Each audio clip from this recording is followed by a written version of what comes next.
આખા ગામે ભેગા થઈને વાનરની અંતિમ વિધિ કરી. આટલું નહીં, તેના મોતમાં 11મા દિવસે પૂર્વજો માટે કરાતી શ્રાદ્ધ ભોજનની વિધિ કરી આખા ગામને જમાડ્યું.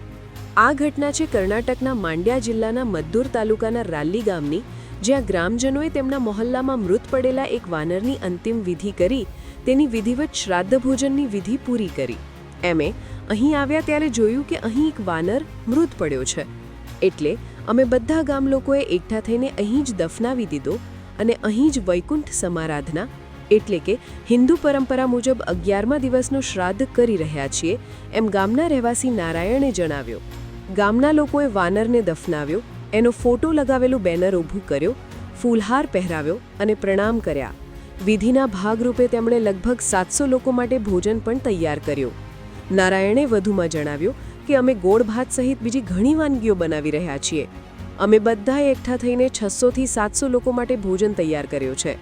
તેમણે વાનરના મૃત્યુનો 11મો દિવસ હિન્દુ રીત રિવાજ મુજબ ઉજવ્યો અને એને માનવ પૂર્વજ તરીકે ગણાવ્યો. ગામના લોકોએ જણાવ્યું કે વાનર અને માનવના પૂર્વજો એક સરખા હોવાથી અમે એના માટે પણ માનવની જેમ જ વિધિ કરીએ છીએ.